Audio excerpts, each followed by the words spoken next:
Hey, good afternoon. Welcome to today's HathiTrust webinar.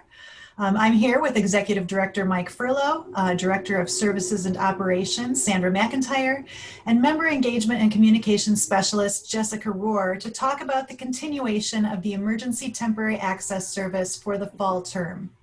To start out, we're going to do some housekeeping. We ask that you please keep your cameras off and your sound muted for the duration of the webcast today. If you have any questions at all, please enter them into the chat at any time. And we do have HathiTrust staff on hand that can answer some of those questions, but for the sake of the recording, most of those questions I'm going to ask out loud at certain points during the presentation. And with that, I'm going to turn it over to Mike Furlow to get us started. Over to you, Mike. Thanks, Melissa. Hi, everyone. Welcome, and thanks for joining us again today. I'm going to start off by saying that I still hope that you and your friends and your family and your colleagues are safe and healthy and will continue to be so. This is a trying time. It's been a trying time. It's never been more clear to us all, I think, that our collective health, our collective fates are intertwined, and I'm glad to be part of a community that has always recognized that. The service we're providing for emergency access, we think of as a part of that recognition. We're here to talk about the continuation of this emergency access service, which when we initially conceived of it back in March, I don't think we had a very clear expectation or even understanding of what the future months would look like, right? We didn't know how long this service would be needed, and what the summer would bring, what the fall would bring. What is definitely clear to us at HathiTrust now is that into 2021, we believe our most important priority is going to be supporting you and your students and your faculty to ensure that research, teaching, and learning continue at your institution. Our intention is to continue to offer to provide this service as long as our members are in situations that call for it. And we also know that back in the spring, it was incredibly difficult for you to suddenly shift gears and shut your services down. And now reopening in a safe way is probably even harder and more confusing. You're dealing with more unknowns and more uncertainties. A lot of you on this webcast are continuing to deal with conditions that make you eligible to continue the service. Others of you have already discontinued the service and begun other services in their place. What we're going to do today is talk about the range of situations in detail and how those affect the eligibility for the service. There are some things that you probably want to know and have clarified, and we'll try to address those. Right now, we're also collecting information from our members to document the continuing need for the service, and we'll talk a little bit more about how that's working and what that's about.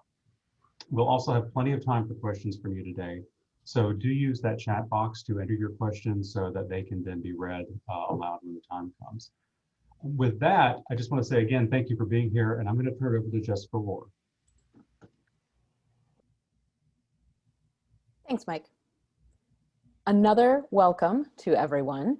I will say that when we started offering these webinars back in the spring, we asked folks what else they would like to hear about. And I kid you not, even in April, people said, when can we hear about when we're going to turn this off? And as Mike anticipated or said a second ago, we were all very optimistic. So I am glad that we are able to offer this webinar, give you details as you two are developing details for your own plans for this upcoming term. So what we'll be covering today are some of the more details about the factors that we're considering as staff and as members as we think about continuing the emergency temporary access service, the assessment process itself, and then also we will be giving some examples of what we've heard from existing community members. We have left plenty of time for questions. I will say that while we are happy to answer as many questions as possible, the answering of those questions does not replace the assessment process. So we still want everyone to complete the form that was sent out last week. I'll talk more about that. But rather than use this time to answer detailed questions or deliver a final assessment, we'd like to make sure that you do complete the assessment form. So we will leave time for some questions at the end. And I'm going to turn it over to Sandra. Thanks, Jessica. As Mike mentioned, we started this service back in late March in response to the COVID-19 pandemic, as various libraries among our membership were starting to experience problems with delivering access to their print collections. And we've been pleased to be able to provide this service to all of you. Just to review it quickly, the service allows your students, faculty, and staff, when they're logged in and authenticated through your local system, to view titles that are held both in your library's print collection and in HathiTrust as digitized titles. We have a complete description of the service here. Next slide. And today, I'm happy to say we have been able to serve about 180 different campuses with the service. 149 of them continue to be active today. 35 campuses have been approved so far under the assessment process that Jessica will be going over with you shortly to continue ETAS for the fall term. We're doing this on a term-by-term basis, and we currently have 15 more under assessment. 30 campuses have chosen to deactivate so far, and we have 12 more scheduled for deactivation in the next 2 weeks. Next slide. And a reminder again that this service is intended to be for emergency purposes on a temporary basis. What constitutes temporary is turning out to be a lot longer than we originally thought it would be. But we're looking for evidence that you are experiencing an involuntary disruption to your normal operations. And we're mostly looking at what restrictions there are on your print collection services. This service will end when all of our libraries are able to resume normal print access. It's not intended to be a long-term service. And you're welcome to take a look at our full terms of service for more information about how that works. The main term of service that we have been reiterating to folks, and hopefully this isn't the first time you've been aware of it, is that because of the nature of the one-to-one relationship between items that are not accessible in your print collection and the digitized version that is made accessible under fair use via HathiTrust ETAS service, we do require you to cease print lending of all titles that are available through the service. So if you resume that print lending, as part of this assessment, we will need to deactivate your service for you. So this is a primary thing that we want to make sure everyone understands clearly. This includes any kind of lending that you're doing, curbside, mail delivery, ILL.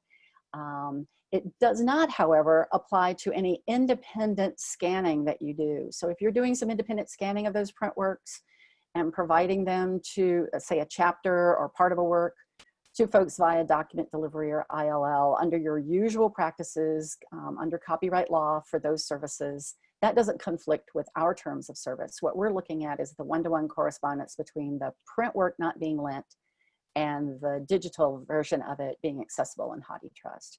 That's the fair use basis for our entire service. So next slide. So as a help for you in enabling your staff to observe that term of service, we recommend that you figure out a way to identify ETAS available items as non-circulating, either marking them as such in your catalog or segregating the physical items somehow within your library so that they are clearly ineligible for being loaned out. We have some advice for you about that, including some specific information about things like Aleph and Alma and how to work with those to mark your items in your catalog non-circulating. And we recommend you take a look at that if you haven't had a chance to already. And now I'm going to pass it over to Jessica to talk to you about the nature of the assessment process and what we're looking for this fall in order to continue the ETAS service for you. Jessica? Great. Thank you, Sandra. So as you've heard, we have already been in communication with dozens of member libraries across the country. And in hearing many of their scenarios for resuming their services to their campus communities, there are many, many of these scenarios that do not conflict with a continuation of the ETAS service. So I want to really point out that our goal is not at all to root out wrongdoers or be any sort of police to your library services, none of that whatsoever. In fact, we want to continue to support you and your community with the emergency temporary access service for as long as you are disrupted due to the pandemic. So again, we are definitely not trying to root out any wrongdoing. We want to continue supporting you within the bounds of fair use that we provide the service. So I'll be talking a bit more about that process. So there's primary questions that we're considering and many, many answers. The questions that we're considering here really point to the larger question of, are your library operations disrupted due to the global health pandemic, specifically disruption in access to your print collections? So there's three factors that we are assessing and considering to answer that question. One is restricted campus access. So this has to do with students or groups of individuals returning or not returning to campus. Another is restricted library access. This is specific to facilities and actual buildings. And then restricted collections access, and that is more specific to the items themselves.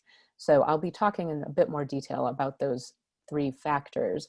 But really, again, the assessment that we're doing and considering the factors and the conditions is to determine the disruption in the disruption in collection access due to the global health pandemic. So there are a lot of changes that you are all making in order to protect the health and safety of your campus community. And they usually fall into one of these three factors. So the first one that we're considering as we look at your specific scenario is restricted campus access. Are certain buildings or branches of your library or campus, is there kind of a restriction in access to your campus itself? So will groups of students be forbidden to actually come on campus? Will there be all remote instruction? These are the kinds of things that we're considering for restricted campus access. We know that people have been pretty creative, or at this point, everyone's crossing their fingers.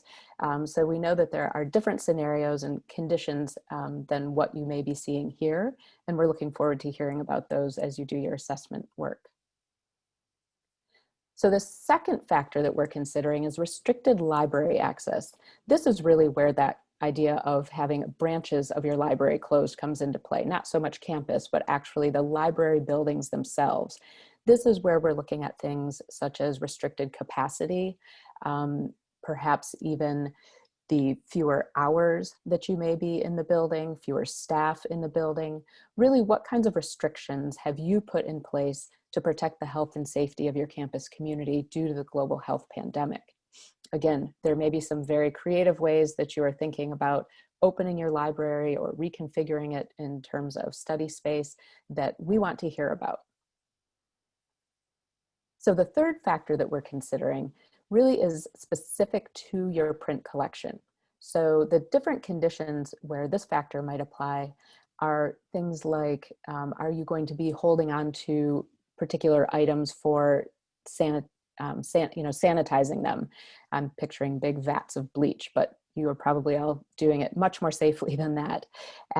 Things like restricting actual access to the stacks themselves is something that we would be considering in the collection access restrictions, and then on any other circulation policies that you might be putting into place.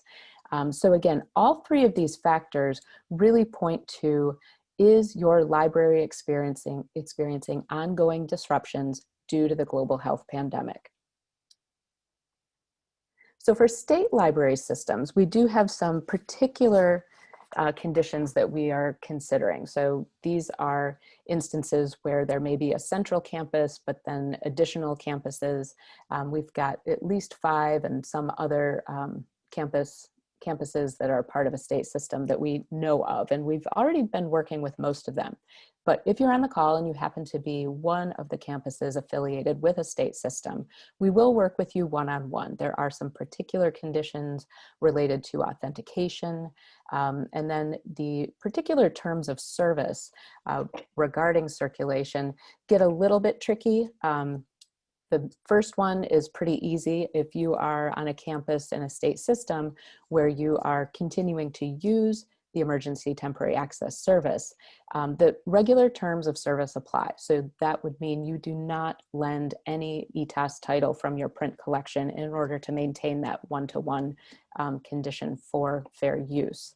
If you are at a campus where ETAS has been deactivated, that is where then you may resume lending of ETAS titles, but not to a campus that is also, or that is continuing to use ETAS. So that would be the kind of nuance there that you would want to keep in mind as a campus member of a state system. So we'll work with you one-on-one if you happen to be one of those campuses.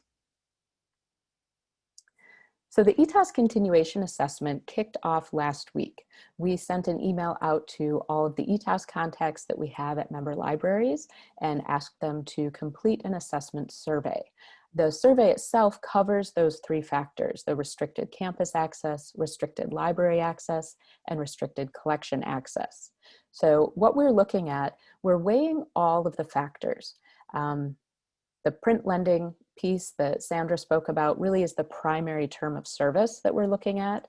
And then it's calling into consideration the different conditions for the campus, library, and collection access. So altogether, what we are determining in making this assessment is, are your library operations and services back to normal?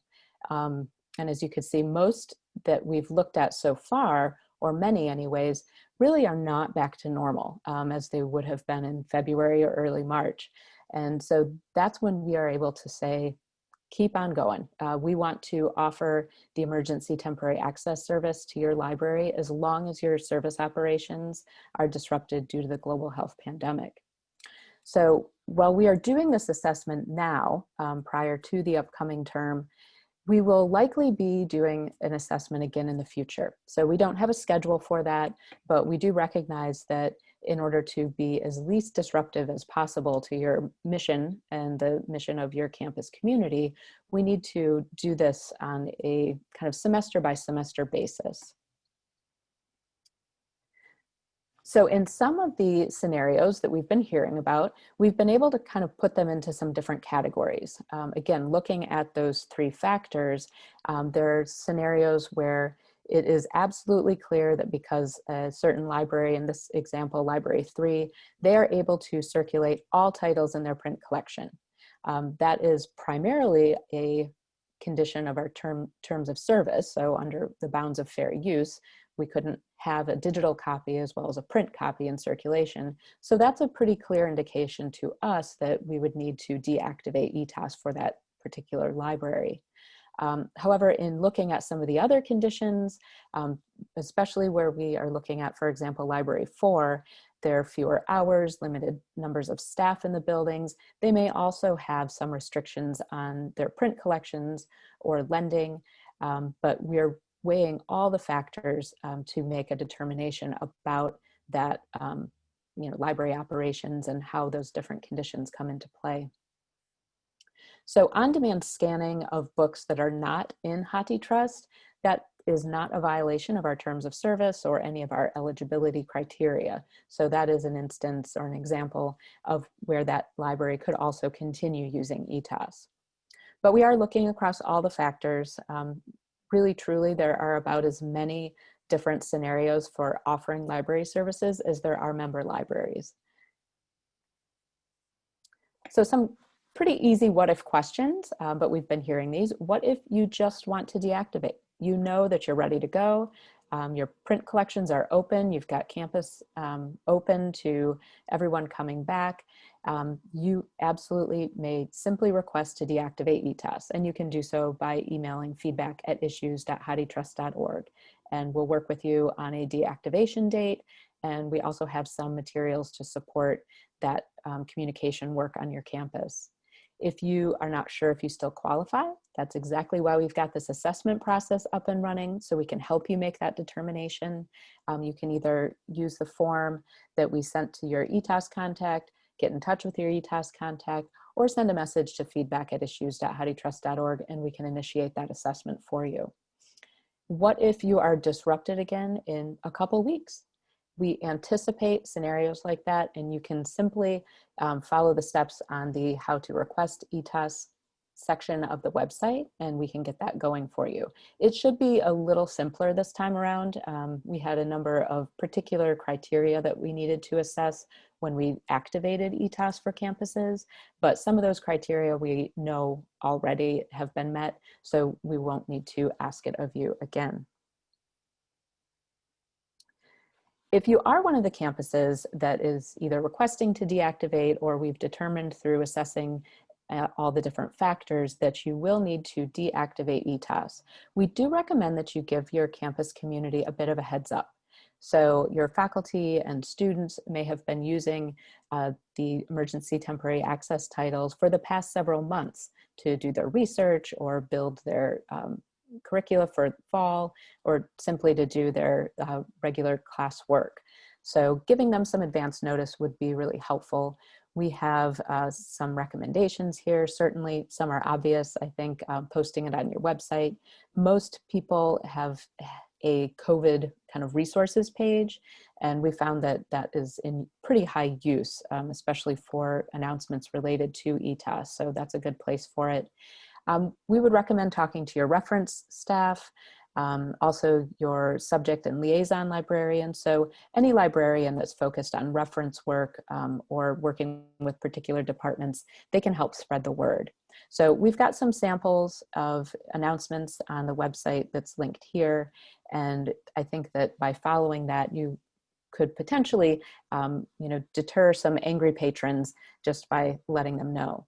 Another way to let your patrons know that these titles are no longer available is to do so in the catalog or discovery interface. So many of our member libraries were able to sort of flag those titles directly in the interface. And so just a note to self, if you are deactivating, remember to turn that off. So as mentioned before, if you find that you are able at the beginning of this term to open up your whole print collection, that would be fantastic. Deactivate ETAS. But a couple months down the road, you find that actually due to the health and safety concerns, you need to again restrict print collection access. You absolutely may request to activate ETAS again. So the process, as I mentioned, is the same as it was the activation during the activation phase, but it's something that we anticipate is going to happen over the course of the term. So again, what we are considering here isn't a preference, for turning it on or turning it off. It really is due to the global health pandemic. Are your library operations disrupted over the course of the term itself? So that's what we will be keeping in mind as we look at the different factors for reopening and your print collections. So next steps, if you yourself are not the ETAS contact at the library, I would get in touch with them, find out about the survey.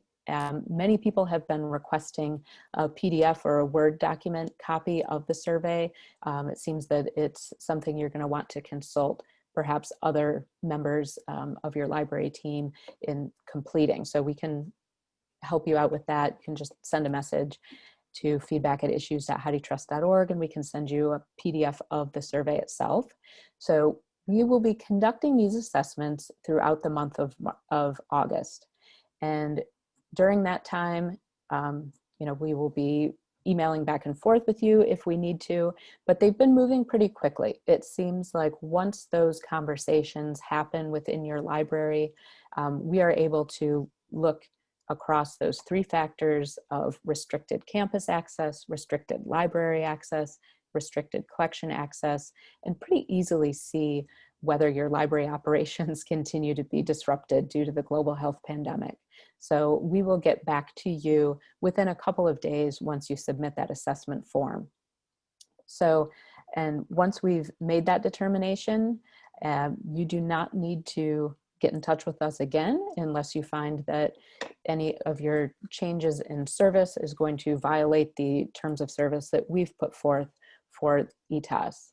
So we hope to set you free to sail away into the great unknown, which is the upcoming semester.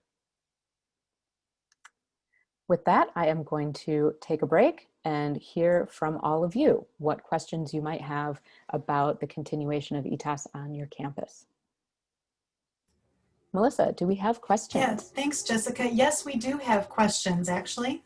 Can you repeat again about deactivating and reactivating later? For example, if a library opens widely and allows circulation, but then later the campus closes. Yeah, absolutely. So we anticipate some of those scenarios coming up throughout this upcoming term. And it is something that we are happy to consider again. The scenario that you just described is, I think, probably the one that we anticipate the most. You can send a message to feedback@issues.hathitrust.org. There's also a link to the how to request ETAS process, which is something very similar to submitting the form that you would be doing now. So absolutely, that is something that we anticipate having to do. Great, next question. How are libraries with self-checkout limiting checkouts of ETAS books if they can't move them to a restricted location? I can talk just a little bit about that. And I think some more information has been posted by our staff in the chat window for links for you to go to for more information. But basically, folks are doing things to adjust the links in their catalog.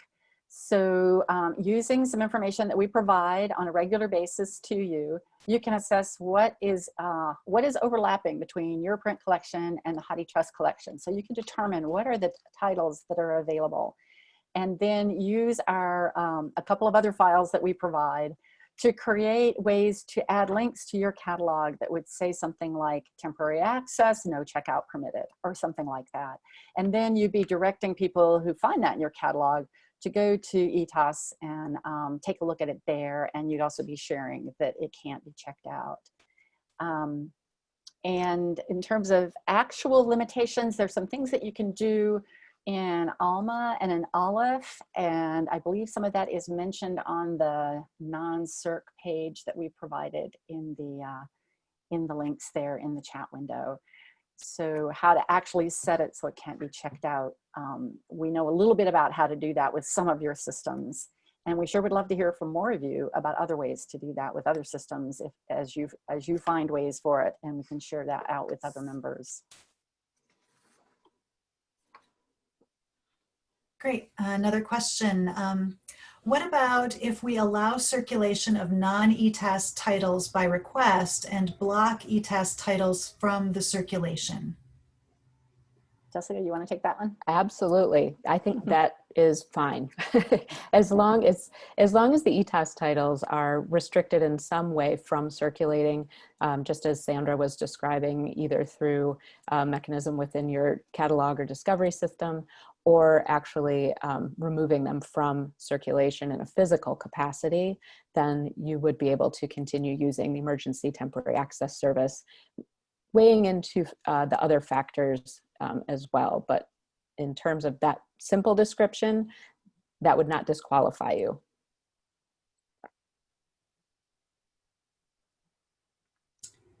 Okay, here's one for Sandra. Can we use ETAS for interlibrary loan or document delivery when my library opens? Can I use my print items?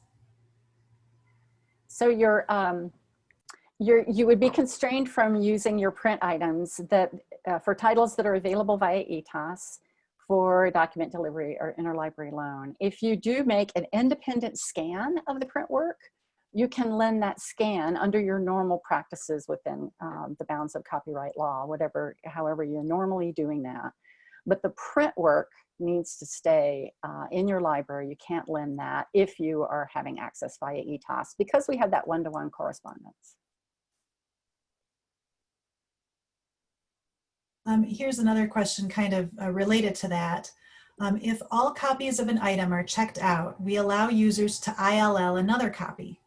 If the item is an ETAS, are we also not allowed an ILL copy? Sorry, would you just read that again, or I don't see where it is. If all copies of an item are checked out, we allow users to ILL another copy. If the item is an ETAS, are we also not allowed to ILL a copy? Our assumption about how we have set this up is that we're allowed under fair use to provide you provide your affiliates with the number of copies that you've registered in your print holdings, the number of copies that you hold. So say you hold 3 copies, we're allowing access to 3 simultaneous users from your college or university within ETAS. That doesn't leave any other room for you to, there are no other copies available for you to print lend.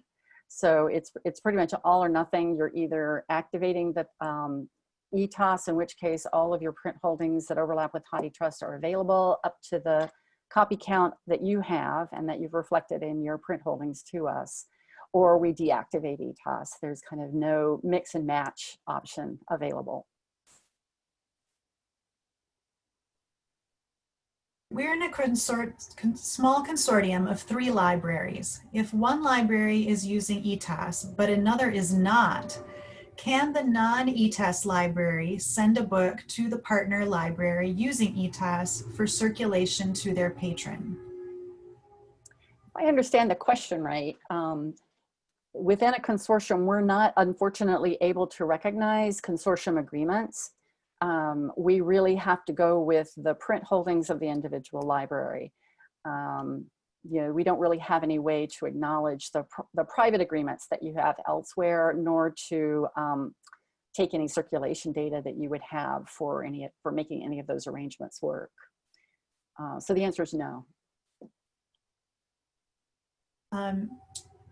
Okay, patron browsing should, if I understand correctly, patron browsing should not be allowed to be eligible for ETAS. What about if we allow patron browsing with some limitations by reservation?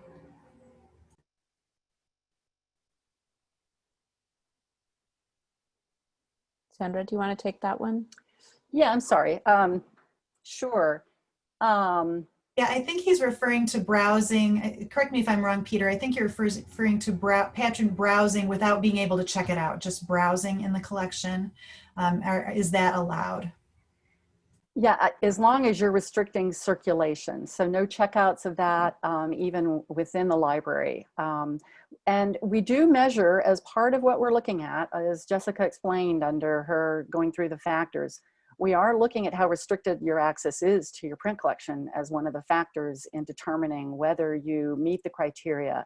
So if all of your collection is accessible and patrons can freely browse it, that would really weigh against your continuing ETAS.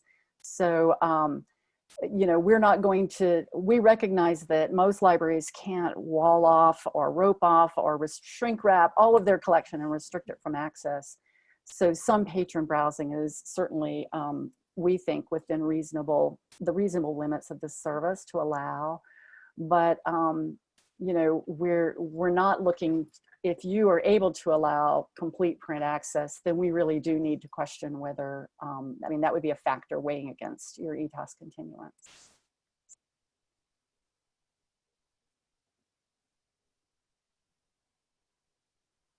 And I think I may have misunderstood an earlier question, so I'm going to take another crack at it. I think the consortium question had to do with one member of the consortium having ETAS access and another not having ETAS access. And actually, we treat institutions as separate in that case.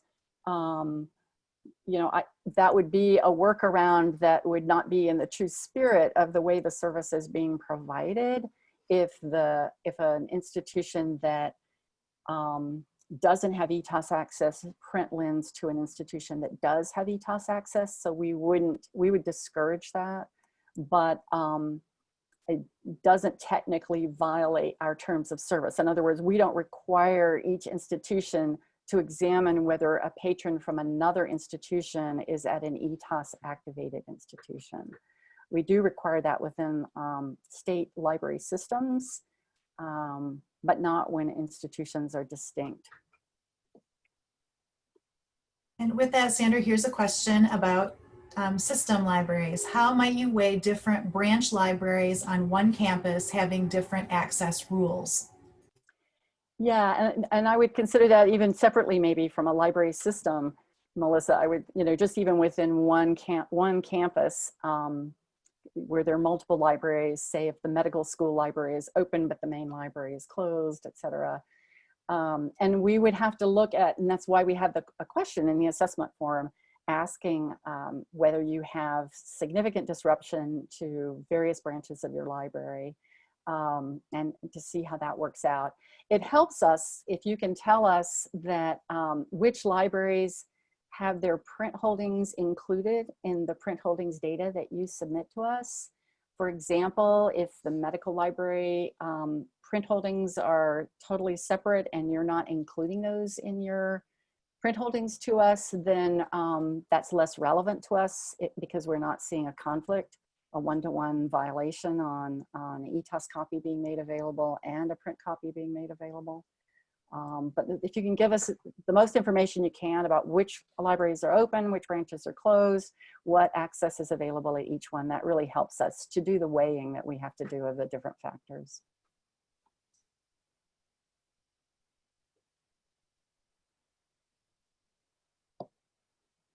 Okay, if I have access to something via ETAS but have 2 print copies, can you allow our library to have digital access via ETAS for one and circulate the other copy? We're not able to split that. We give full access up to the copy count that you report in your print holdings. And we would not be able to allow you to reserve one copy for print use and have another copy for ETAS use. Here, there's still some confusion regarding ILL and ETAS titles. If we do not circulate our print copies covered by the ETAS agreement, but we borrow a physical copy from a non-ETAS library, isn't that still a one-to-one use? It's related to the physical copy of the other library, not to your library. So we're making the ETAS access available based upon restrictions to your print collection.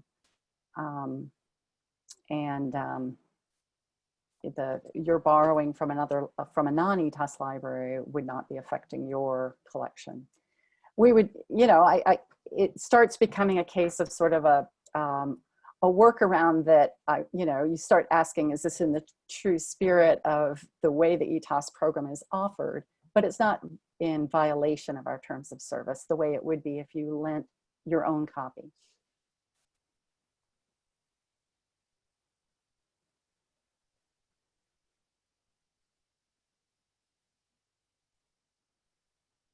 Can we circulate something if we check and see the ETAS copy is not checked out?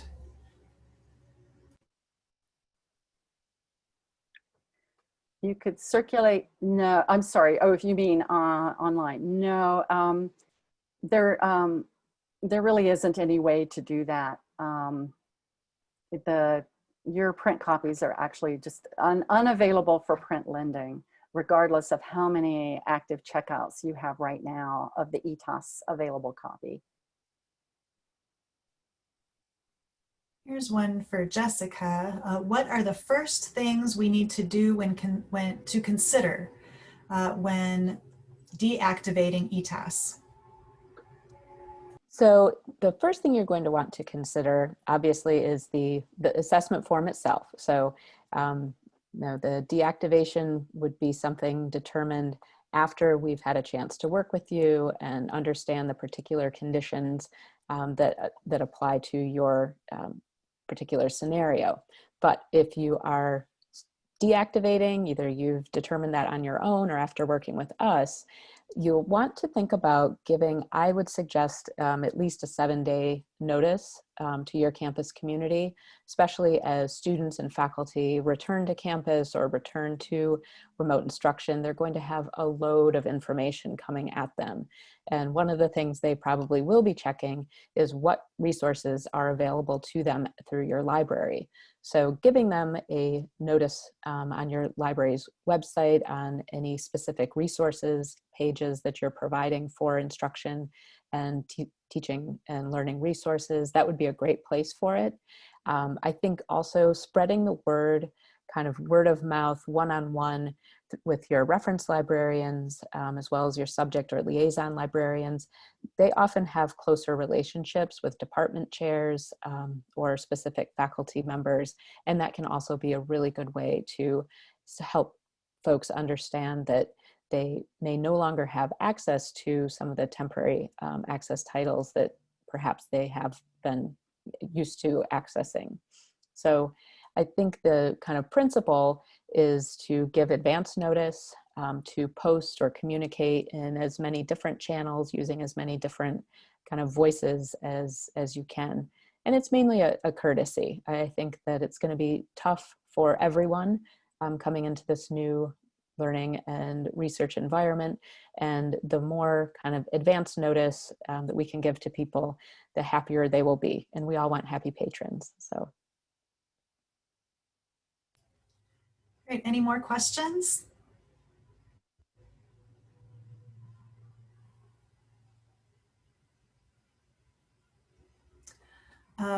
What are the possible impacts of schools breaking the spirit of the program on the future of the program? Possible legal action?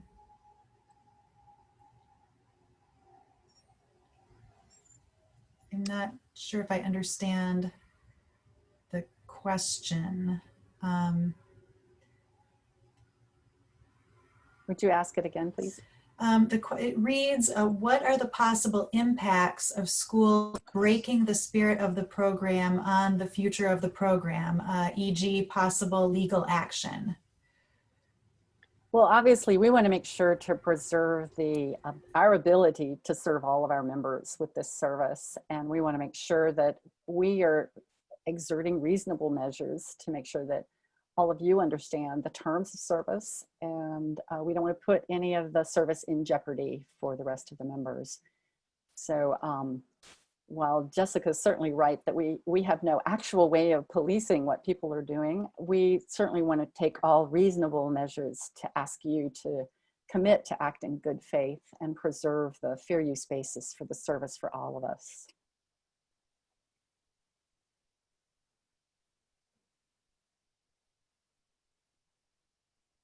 Any more questions?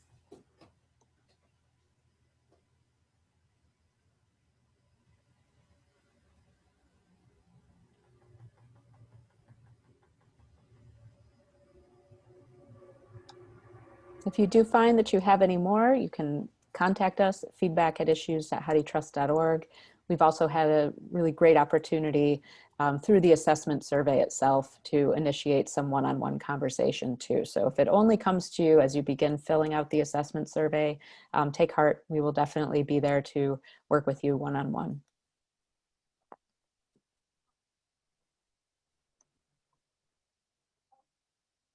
All right. Thank you all for attending. We look forward to working with you over the next coming month. And be safe, stay well. Thanks, everyone. Thanks all. Thank you.